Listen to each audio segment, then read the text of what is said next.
일단 그 헌법재판소 얘기하기 전에 어제 나온 어마어마한 뉴스가 지금 최근에 MBC가 엄청난 것들 때리고 있어요. 이제 내부 제보가 쏟아지고 네. 있는 거죠. 그러니까 지금 그저께 나왔던 거는 시신 이송용 백, 뭐 종이관 이런 게 있었는데 어제는 와 저게 뭔 사건이냐면요. 김성훈 구속영장에 경호처 차장 구속영장에 저 내용이 쓰여 있다는 거예요. 김건희가 윤석열이 체포된 뒤에 야 총 갖고 다니면 뭐하냐 라면서 김건희가 경호처를 질책했다. 야, 언제는 뭐 작살 뭐 우리 경호처 멋져요 하더니 잡혀가고 나니까 저런 식의 이야기를 했다는 거잖아요. 총 갖고 다니면 뭐하냐 이럴 때 쓰라고 총을 주는 거지 이렇게 그러면 총 쏘고 대응을 했어야 된다는 얘기잖아요. 그렇죠. 무력 시위를 진짜 하려고 했던 겁니다. 경호관들이 저런 지시를 안 따랐기 다행이지 만약에 따랐으면 대량 참사 일어났을 겁니다. 아니 근데 저 발언을 그러니까 체포가 된 다음에 경호처에 와가지고 사람들이 있는 데서 저 말을 했고 저 말을 들은 직원 그러니까 한 복수라고 볼 수가 있을 것 같은데 그 중에 이제 한 사람이 보고까지 한 거예요. 이 말에 대해서는. 근데 그때 분위기가 뭐 경호처에서 어떻게 해서든지 대통령 각하를 지켜야겠다 이게 아니고 이미 2차, 3차 넘어가면서 경호처에서도 우리가 이거 막으면 안 된다는 분위기가 퍼져 있을 당시였기 때문에. 이제 이거 보면서 상상할 수 없는 일이잖아요. 네. 그래서 이제 빙의에서 도대체 김건희가 도대체 왜 저런 식으로 사물을 저렇게 보고 있는가. 지금 김건희가 쏘라고 그런 대상이 우리 공권력인 경찰이 정당한 공무집행을 하는 것에 대해서 총을 쏘라고 표현을 한 거지 않습니까? 왕정국가의 왕이나 할 법한 그런 상상을 머릿속에 계속 가지고 있었던 거에 연장선상에 있었던 것 같아요. 맞아요. 그 전에 그러다 보니까 윤석열이 칼이라도 써라 총이 아니면 이렇게 얘기한 게 1년에 맥이 다 서사가 이어지는 거죠. 저들은 왕정국가의 왕으로서의 통치를 자기들이 하고 있었던 그런 연장선상에서 발언도 하고 그렇게 사고하고 있었던 거 아닌가. 네. 국민들을 정말 뭐로 본 거죠, 정말. 끔찍하죠. 그러니까 네. 그저께 나왔던 단독에 그 종이관 1000개 그리고 그 시신 운반하는 백 3000개 영연백이라고 그러죠. 그러니까 그런 짓을 했던 자들이 맥락이 다 똑같아요. 내가 봤을 때 부부가 완전히 둘 다 한치도 다르지 않으니까 저런 사태가 일어나는 건데 그 다음 발언이 더 충격적이죠.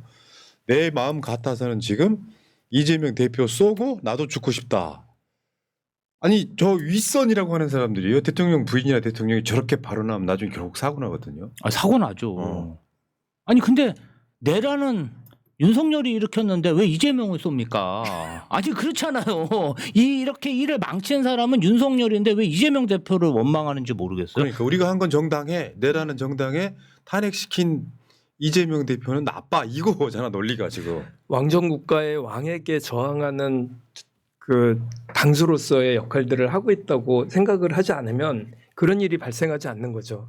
저들에게 이재명은 자기들의 왕국을 무너뜨리려고 하는 그러니까 내란 세력이라고 하잖아요. 그들이 보기에는 자기들의 왕국을 무너뜨리려고 하는 내란 세력으로 보이는 거예요, 지금. 아니 그냥 저희 왕정 국가 하면 안 됩니까? 왕정 국가에서 역적들을 어떻게 합니까? 네.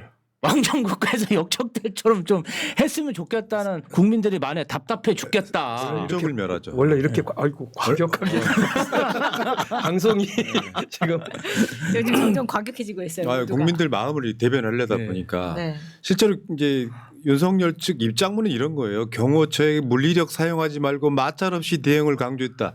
저게 입만 열면 거짓말인 거잖아요. 그렇죠. 지금. 거짓말이라는 게 다 나왔죠. 이렇게 이야기했지만 사실은 과장단 회의에서 중화기 무장 얘기가 나왔다는 거고 저건 누가 영향을 줬겠어요. 김건희 발언이었을 거 아니야. 근데 저게 이제 경호처 회의에서 나왔다고 하는데 저 중화기라는 게 화기가 아니라 중화기는 그 뭐죠? 다다다다다 기관단총 예. 이상이에요. 그러니까요. 예. 소총 이상을 네. 예, 중기. 저 말이 진짜 무서운 말이더라고요. 그러니까 이런 거 있죠. 진압봉 이런 거 말고 기관단총. 쉽게 표현하면 총 이상. 네.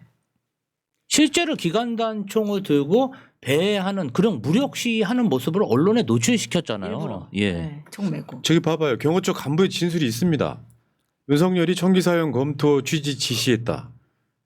김성훈이 알겠다고 답했다까지 내부에서 저거 진술했던 사람을 지금 제가 직위해제해가지고 지금 가장 또 문제가 해임하겠다고 됐고요. 한 거죠. 근데 여기서 제가 궁금한 게 이재명 대표 테러 사건, 네. 테러 사건 진상 규명위원회 위원이기도 네, 하잖아요. 맞습니다. 바로 옆에서 봤던 사람이. 네, 네. 이재명 대표 테러 사건 때 네. 이게 나는 김건희랑 밀접한 연관이 있을 거라고 추정하지 않을 수 없는 거예요. 이렇게까지 된다 보니까. 그러니까 이게 이 맥락이에요. 윤석열은 부정선거가 없는 거 알면서도 그 빌미로 국회 예산을 하려고 했고 그 이유는 영구집권을 하려고 했는데 이전에는 이재명만 사라지면 자신들이 정권 재창출할 수 있다고 좀 믿었을 것 같고요. 그러니까 부산에서 연초에 이재명 대표를 찔러 죽이려고 했던 부분이 이거랑 연관이 있지 않을까. 앞서 가보면 김진성 그 범인 있잖아요. 이 범인이 만약에 윤석열이 내란을 성공했다면 전 석방했을 거라고 봐요. 아, 그렇죠. 어. 영웅됐겠죠. 이 과정에서 지금 김건희의 저 발언 하나가 주는 어떤 뉘앙스나 느낌은 이런 거예요. 제가 그때도 그런 얘기 한 적이 있거든요. 한 두세 달이 건너서 하청을 주면 저런 식으로 김진성은 김건희를 모르지만 저런 식으로 살해 사주 이런 걸 할 수 있다 이렇게 보는 거죠. 이재명 말고도 지금 정말 저거는 꼭 죽이고 싶어라고 말했던 사람이 또 있다고 하잖아요. 그러니까 김건희 마음속에는 자기 마음대로 할 수 없는 거에 대한 분노가 사실 이재명이 직접적으로 김건희한테 뭐 잘못한 건 없는 거잖아요. 그런데도 저렇게 죽이고 싶은 마음을 가지고 있었다는 게 그게 이제 저렇게 표현하는 거 안에 지금 그 연장선상에서 좀 생각을 해보면 저는 이제 블랙 요원들 그 제보를 받으면서 그때 맞다. 청주공항인가 네네네. 그죠. 이제 그리고서 한동안 이제 연결이 끊겨 있다가 최근에 이재명 대표 좀 보호해 줬으면 좋겠다는 제보를 제가 다시 받으셨어요? 받았어요. 그래서 이제 그러면 김병주 의원하고 뭐 박선원 의원에게 보고를 하는 게 의원들은 그런 이제 정보가 들어오면 그렇게 얘기를 하는데 제가 들어온 정보까지 포함해서 강화시켜야 된다. 뭐 이렇게 이제 되는 거죠. 그리고 그 전에도 혹시 어느 지역을 어떻게 방문하실 계획이 있는 거냐. 그래서 그걸 왜 그쪽에서 물어보냐. 그랬더니 그러면 거기 가시지 말게 했으면 좋겠다. 뭐 이런 이제 제보들이 들어오는 거예요. 그래서 그 이제 아주 최근에 들어온 거는 그런 정보만 계속 듣다가 조금 다행스럽기도 한데 그 자기들이 정보를 이렇게 만들어서 그러니까 그분들 중에 일부는 저를 통해서 이렇게 말을 하게 하는데 자기 말고도 다른 루트를 통해서 다른 정보가 나가는 게 느껴진다는 거예요. 무슨 얘기냐면 그 안에 있는 분들이 지금 그 현재 윤석열이나 그 패거리들이 하려고 하는 것에 대해서 반기를 드는 거죠. 정보를 자꾸 세개해가지고 네. 김을 빼는 거예요.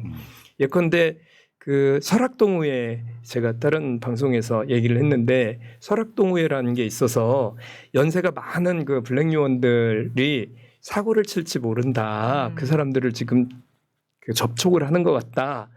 뭐 강원 지역의 뭐 그 오비들, 뭐 어디 호남 지역의 오비들이 그 대상이다. 뭐 이렇게 해서 들어왔었어요. 그래서 이제 미리 그 얘기를 했는데 이런 얘기를 새날이나 뭐 이런 곳에서 얘기를 해놓고 나면 저쪽이 무뎌집니다. 이게 이미 샜다 네, 고 김빼기. 김빼기를 하는 거죠. 그래서 박선원 의원하고 김명주 의원하고 부승찬 의원 그리고 이제 제가 그런 정보들이 있으면 이렇게 얘기를 하고 있는데 그런 연장선상에서 봐야 되는 거 아니냐. 그리고 실제로 이런 식으로 표현을 했다면 김건희는 정말 그런 생각을 머릿속에 하고 있었을 가능성이 맞죠. 굉장히 높다. 있다. 네. 요거는 있잖아요. 평상시 하던 버릇이라고 좀 봐요. 그렇다가 자기 남편 잡혀가니까 저런 방식으로 일상적으로 했을 가능성이 높다 이렇게. 내가 이재명 죽이고 나도 뭐 어떻게 하고 싶다 이런 표현은요 쉽게 이해하시면 돼요.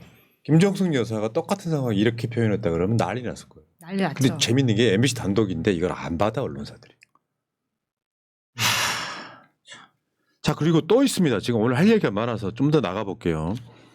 경호처의 이광우 경호본부장 있죠, 저 사람. 근데 계엄령 내리기 전에 이미 검색을 했다는 거거든요. 챗 GPT. 그러니까 사실 저 김성훈이하고 이광우가 내란 초반에 이런 혐의가 있었어요. 뭐가 있었냐면은 경찰청장하고 서울경찰청장을 얘네들이 데리고 왔다는. 그러니까 여러분들 지금 사실 김성훈하고 이광우가 내란을 몰랐을 리가 없잖아요. 그럼요. 근데 얘는 지금 계엄이 내려질 걸 미리 알고 있었다. 계엄령, 계엄선포, 국회 예산을 검색해봤다는 거예요. 핸드폰을 포렌식해보니까. 이런 게 되게 아쉬운 거죠. 지금 내란 잔당들이 대통령 경호실, 대통령실, 그다음에 행정부, 검찰, 도처에서 암약하고 있는데 전혀 지금 수사가 진척이 없어요. 지금- 그러니까 내란 잔당들이 저렇게 날뛰고 있는 거 아니겠습니까? 지금 이제 처음부터 그 민주당 안에서도 계속적으로 타겟을 정해서 했는데 내란과 관련된 것만 따져도 수사가 전혀 되지 않는 한 4군데 정도가 있어요. 첫 번째는 경호처의 수사가 진행이 되려고 그러면 계속 검찰이 맡고 해서 사실상 경호처에 대해서 전혀 손을 못 대고 있는 상황이었고요. 행안위에 있다 보니까 당연히 그 국수본에 계속 찾아가서 빨리 어떻게 수사가 되고 있냐 뭐 이렇게 요구를 하거든요. 국수본에서는 미치려고 하죠. 우리는 최선을 다하고 있는데 자꾸 막힌다 이게. 그래서 그 경찰이 지금 그런 상황이거든요. 역대 군인이나 검찰들은 이렇게 반란을 일으켜서 자기들이 정권을 잡아본 적이 있는 세력들이에요. 근데 이번에 반란에 처음으로 가담을 하게 된 게 경찰이란 말이에요. 그러다 보니까 경찰 집단 전체가 약간 멘붕이 좀 있어요. 근데 군인은 그 중에서 거부하는 사람이라도 있었어요. 다리 안 건너가고 그런 군인들이 있었던 거죠. 명령에 안 따르고 뭐 대충 하고. 근데 경찰들은 다 동원이 돼서 그런 사람이 한 명도 없거든요. 아이고. 저희들이 그 국감할 그 문제 제기할 때도 청문회 하고 그럴 때도 그 얘기를 계속했어요. 당신들은 죄인이야. 집단적으로 지금 몇몇의 뭐 조지호 경찰청장이나 이런 사람들의 문제가 아니라 그러다 보니까 국수본이 그거를 극복하기 위해서 경찰들 내부가 수사 제대로 해야 된다고 이렇게 생각을 하고 있는데 잘 안 되는 거예요. 그렇겠죠. 예, 그 이제 두 번째는 그 검찰이에요. 검찰이 내란의 공범인 거예요. 검찰이 맡고 있다 보니까 경호처 수사가 안 돼. 세 번째는 명태균과 김건희 수사 일치 안 되잖아요. 예. 손끝도 못 들어가죠. 그것도 검찰이 지금 방어하고 있고. 마지막 네 번째는 국힘이에요. 국힘이 지금 추경호나 이런 자들은 실제로 그날 내란 당일날 비상계엄 당일날 이렇게 비상계엄 해제 못 시키게 하려고 30분만 기다려 달라 이런 전화한 거 아닙니까? 우리가 네. 만약에 조금이라도 밝혀진 바에 의하면 한 10분만이라도 뒤늦게 했으면은 큰일 날 뻔한 거 아닙니까? 그런 수사가 지금 일체되고 있지 않은 거예요. 그래서 지금 내란 잔당들이 모여서 어떤 범죄 카르텔을 만들어 가지고 여전히 수사를 방해하고 현재의 상황을 틀으려고 하고 있다. 맞습니다. 이런 생각이 좀 드는 겁니다. 자, 지금 이렇고요. 경호처도 이제 제가 봤을 때 윤석열은 얼마 안 남았어요. 그리고 이런 것도 있었어요. 이광우가 한 말인데 공수처 검사들은 XXX들이 관저에 오면 다 때려잡아야 된다. 이게 지금 이제 했다는 말이고 지금 뭐 김성훈 등에서 구속영장이 청구가 됐는데 우리의 합리적 의심은 증거인멸이 끝났나 보다 뭐 이렇게 느끼는 것 같고요. 간단하게 하나만 더 이 이슈에서 지금 헌법재판소로 넘어가겠습니다. 여인영이가요. KBS에서 나올 간첩죄 보도에 소스를 줘야 된다. 비상계엄 직전에 언론 작업 정황이 있었다. 이것도 있거든요. 뭐냐면은 KBS에 계속해서 이런 보도가 나오잖아요. KBS에 지금 내란 관련한 공범이 있어. KBS를 홍보용 방송으로 쓰려고 했던 거예요. 근데 방첩사 여인영이가 KBS에서 나올 간첩죄 보도에 소스를 줘야 된다라고 이야기를 했다는 거예요. 내란 전에. 뭐 KBS에 있는 공범이 또 있다는 거잖아요. 자, 여기까지 하겠습니다. 여기까지 하시고 자, 지금 헌법재판소에서 지금